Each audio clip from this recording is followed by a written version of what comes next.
माता सत्यभामा के साथ में मणि लेने से मना कर दिया। तीसरा विवाह हुआ है। चौथा विवाह मेरे गोविंद का माता कालिंदी के साथ हुआ है। पांचवा विवाह मेरे प्रभु का माता मित्रवृंदा के साथ हुआ है। और छठवा विवाह भगवान का माता गंगचिति के साथ, और सातवां विवाह माता भद्रा के साथ, और आठवां विवाह माता लक्ष्मणा के साथ।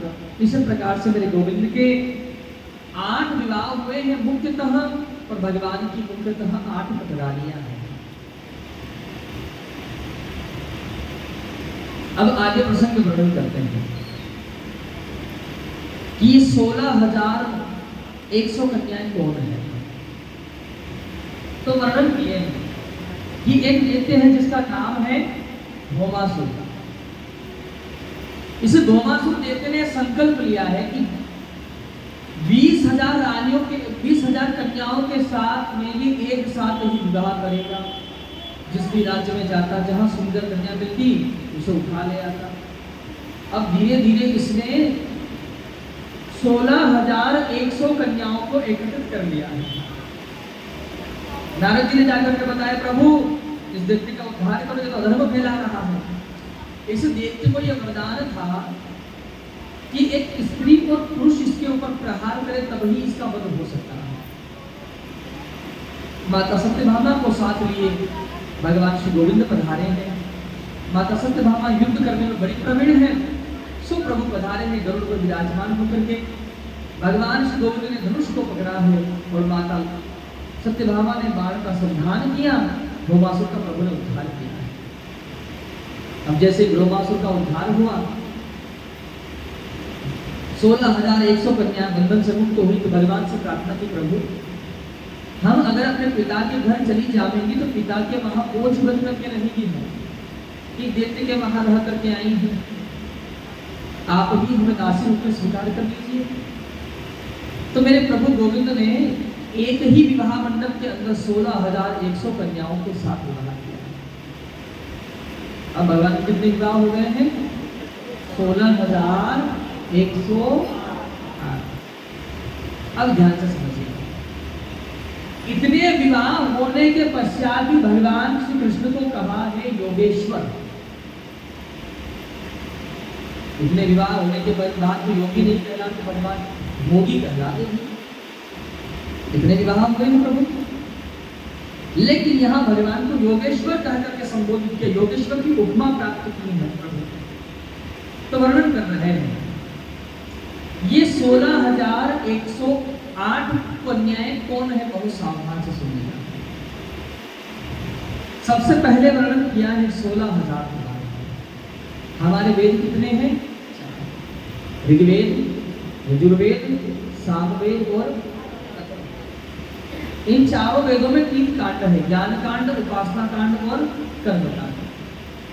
तो वर्णन कर रहे हैं उपासना कांड के 16,000 मंत्र, एक मंत्र एक स्त्री का वेश बना करके आई है, जिसने गोविंद को पति रूप में प्राप्त किया है। और 8 जो है वो कौन है? बोले 8 प्रकार की प्रकृति है। भूमि, जल, अग्नि, वायु, आकाश, मन, बुद्धि और अहंकार। ये 8 प्रकार की प्रकृति, जिस प्रकृति ने स्त्री का वेश धारण करके प्रभु को पति रूप में प्राप्त किया है। और 16,000 कौन है? उपासना कांड के मंत्र, 8 प्रकार की प्रकृति है। और बचे कौन है? 100। ये 100 प्रकार के उपनिषद हैं, जिनमें भगवान श्री कृष्ण की भक्ति का प्रतिपादन किया गया है। वो उपनिषद यहाँ स्त्री का वेश बना करके आए हैं और जिन्होंने गोविंद को पति रूप में प्राप्त किया है। इसलिए भगवान की इतने विवाह होने के पश्चात भी भगवान को योगीराज कहा है, योगेश्वर कहा है। यहाँ से आगे वर्णन करते हैं कि भगवान गृहस्थ में प्रवेश किए। सो प्रभु को हर रानी के द्वारा 10 पुत्र और एक कन्या का प्रादुर्भाव होता है। बड़ा लंबा चौड़ा मेरे भगवान श्री गोविंद का परिवार हुआ है। एक दिन की बात है, भगवान श्री कृष्ण ने माता रुक्मिणी से हास परिहास किया है। हास परिहास का अर्थ होता है जिसे आप अपनी भाषा में मजाक कर रहे हो। पहले तो बढ़िया से करते रहोगे, करते जब आज बिगड़ जाता तो भैया हम तो मजाक कर रहे हैं।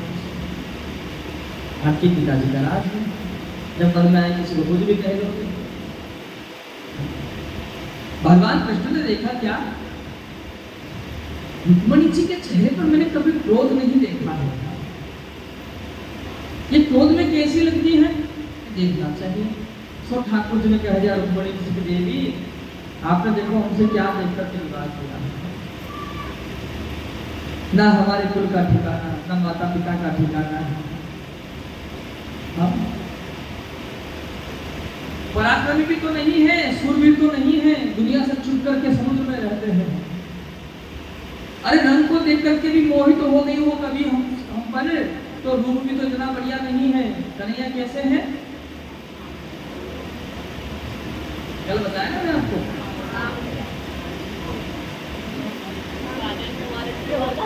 पहले तो काले ही थे भाई, वो तो माता जी ने रगड़ रगड़ के नहलाया तब वो भय है। तो गोविंद कहते रूप भी तो इतना बढ़िया नहीं है कि जिस पर देख करके मोहित हो गई हो। क्या देख करके आपने हमसे विवाह किया है। और देखो देवी, आज भी अगर तुम जाना चाहती हो तो जा सकती हो। कभी ये सोच रहे हो कि हमने सुना था वो तो बहुत बढ़िया थे और ये तो ऐसे है, अगर आज भी जाना चाहती हो, ये दरवाजे खुले हैं द्वारिका के, अपने घर सकुशल जा सकती हो। माता रुक्मिणी ने जो सुना, गोविंद सोच रहे थे कि तो गुस्सा आएगा, तो माता रुक्मिणी तो घबरा गई। परिवार को छोड़ दिए, माता पिता को छोड़ दिए, सबसे लड़ाई झगड़े करके जैसे जैसे इनको पति रूप प्राप्त किए हैं, और इनका मन तो हमारे अंदर है ही नहीं। अब हम घर जाएं तो जाएं कैसे। मधुमुखी जो शादी करते हैं उनकी ये समस्या ज्यादा आती है।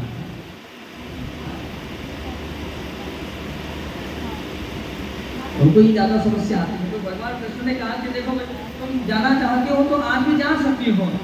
गोविंद सोचे गुस्सा आएगा, लेकिन माता रुक्मिणी तो मूर्छित अवस्था में हो। भगवान ने सोचा कि भाई ये तो काम बड़ा बिगड़ गया। ठाकुर जी चतुर्भुज रूप में प्रकट हुए हैं, 2 हाथों से रुक्मिणी जी को उठाए हैं गोद में और 2 हाथों से मंथा कर रहे हैं रुक्मिणी जी को। मूर्छा टूटी है माता की, तो कह रही कि प्रभु आपने सत्य कहा है। भाई आपका रंग है श्याम वर्ण का रंग है। पहली बात तो हर व्यक्ति उस रंग को लगवाने से डरता है। अभी यहाँ चंदन का टीका लगा तो सब कहेंगे भैया हमको भी लगा दो जरा। और काला टीका लेके कोई बैठ जाएगा, वह टीका लगवाओगे। काले रंग से सब डरते हैं। और रुक्मिणी जी कह दिए प्रभु पहली बात तो आपके रंग से सब डरते हैं, और जिसके ऊपर आपका रंग लग जाता है उसके ऊपर फिर कोई दूसरा रंग चढ़ता ही नहीं है। आप कह रहे हो कि आपके 2 माता है और 2 पिता है, तो प्रभु आप ही तो जगत के माता हो, पिता हो। भला आपके माता पिता जगत में कौन हो सकता है। आप कह रहे प्रभु कि जल में मकान बना करके रहते, प्रभु पृथ्वी पर तो कोई भी मकान बना ले, लेकिन जल के ऊपर मकान बनाए उसका सामर्थ्य अलग है। आपने कहा प्रभु कि आपका और मेरा संबंध ठीक बात है, कहा आप और कहा हम हैं। मैं एक जीवात्मा हूं और कहा आप परमात्मा हो। आपका मेरा संबंध नहीं हो सकता था प्रभु, लेकिन मेरे गुरु श्री नारद जी ने कृपा की है मेरे ऊपर और मेरा संबंध आपके साथ करवा दिया। जितने प्रश्न कृष्ण ने किए हैं सबके विलोम ही जवाब माता रुक्मिणी ने प्रदान किए। भगवान गोविंद का परिवार आगे वर्णन करते हैं कि महाराज अध्यापकों की गणना के अनुसार वर्णन करते हैं कि 3 करोड़ 88 लाख यहाँ यादवों का भगवान का परिवार हुआ है। और जहाँ पर पूरे यादव 56 करोड़ की संख्या में थे, भगवान के पुत्र और उनके पौत्र, और उनको जो अध्यापक पढ़ाने के लिए आते हैं उनका वर्णन करते हैं कि 3,88,00,000 के लगभग वहां पर अध्यापकों को पढ़ाने के लिए आते थे। इतना लंबा थोड़ा विशाल भगवान का परिवार,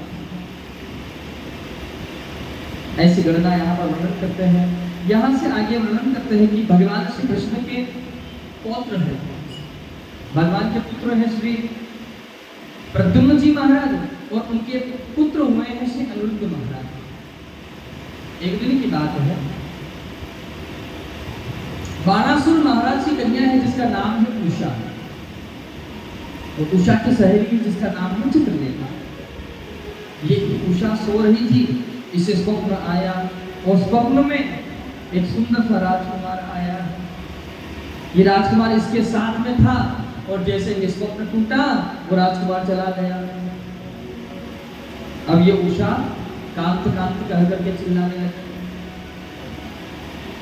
उषा की सहेली की चित्रलेखा, उसने कहा क्या बात है, अभी तो तुम्हारा विवाह भी नहीं हुआ है, न सगाई हुई है, न तुम्हारे लिए वर खोजा जा रहा है, तुम किस कांत को पुकार रही हो, तुम्हारे मन में कौन है। उषा ने सारी बात बताई कि एक सुंदर सा राजकुमार मेरे स्वप्न में आया, मुझे छोड़ करके चला गया। जैसे ही ये बात कही, इस चित्रलेखा ने चित्र बनाया है, पृथ्वी के जो राजा है उनका चित्र बनाया, भगवान श्री कृष्ण का चित्र बनाया, उनके पुत्र का चित्र बनाया, जैसे अनिरुद्ध का चित्र बनाया, तो इसकी आंखें शर्म से झुक गई कि ये वही राजकुमार है जो मेरे स्वप्न में आया है। ये चित्रलेखा मायावती थी, सो पहुंच गई और सोए हुए अनिरुद्ध महाराज को द्वारिका से निकाल करके लाई, और ला करके इस उषा के पास छोड़ दी। अच्छा आप भी सोचिए, एक कमरे में एक व्यक्ति हो तो किससे बात करें, हाँ गुनगुना सकता है लेकिन बात नहीं कर सकता, लेकिन एक ही कमरे में दो व्यक्ति हो तो चुप नहीं रह सकते। अब ये दोनों बात करते आपस में, और परिणाम ये महाराज बाणासुर के मंदिर जी जा रहे थे, उन्होंने इनको बातें करते हुए सुन लिया। आगे कहा महाराज आपकी बेटी तो कुल में कलंक लगाने वाली हो गई। बाणासुर ने जाकर के देखा तो अनिरुद्ध महाराज, दोनों को कारागृह में ले जाकर के डाल दिया। ये बात भगवान श्री कृष्ण को पता नहीं है। क्यों नहीं पता है? 8-10 लोग हों, उसमें कोई एक जा रहा हो आ रहा हो तो पता चल जाता, और जब हजारों करोड़ों में गिनती हो रही है उसमें एक व्यक्ति न हो तो पता चले। नारद जी ने आकर के कहा प्रभु अनिरुद्ध कहाँ है? बोले यही कहीं होगा। बोले यहाँ नहीं है, जेल में बंद है। बोले कहाँ? बाणासुर के बाहर, मेरे गोविंद पधारे हैं। बाणासुर से युद्ध हुआ, लेकिन शिव ने अभयदान दिया है बाणासुर महाराज को। बाणासुर महाराज ने भगवान महादेव की आराधना की थी, उनको प्रसन्न किया था, भगवान महादेव ने अभयदान दिया है। भगवान शंकर युद्ध करने के लिए आए हैं, और भगवान नारायण ने भगवान महादेव से कहा प्रभु हम सोचे कि आप आए हो बाणासुर को समझाओगे, लेकिन आप तो युद्ध कर रहे हो हमसे। तो भगवान महादेव कहते प्रभु मैंने अभयदान दिया है, इससे पहले आप मुझे पराजित कीजिए। भगवान नारायण ने नारायणी अस्त्र के द्वारा भगवान महादेव को पराजित किया। पश्चात बाणासुर का वध करना चाहा प्रभु ने। भगवान महादेव की मूर्छा टूटी और कहा प्रभु ने कि नाथ मैंने इसे अभयदान दे दिया है, इसका अगर आपने वध कर दिया तो मेरा वचन मिथ्या हो जाएगा, इसे मत मारो नाथ। भगवान कहते हैं कि मैं इसका वध नहीं करना चाहता हूँ, लेकिन इसे कहो मेरे पौत्र और पौत्र वधु को छोड़ दे। आज अनिरुद्ध महाराज का और माता उषा का सुंदर विवाह होता है। ऐसी कथा का यहाँ पर उल्लेख है। प्रेम से बोलेंगे मनोराज हो। यहाँ से आगे प्रसंग वर्णन करते हैं। एक राजा है जिनका नाम है राजा नृग।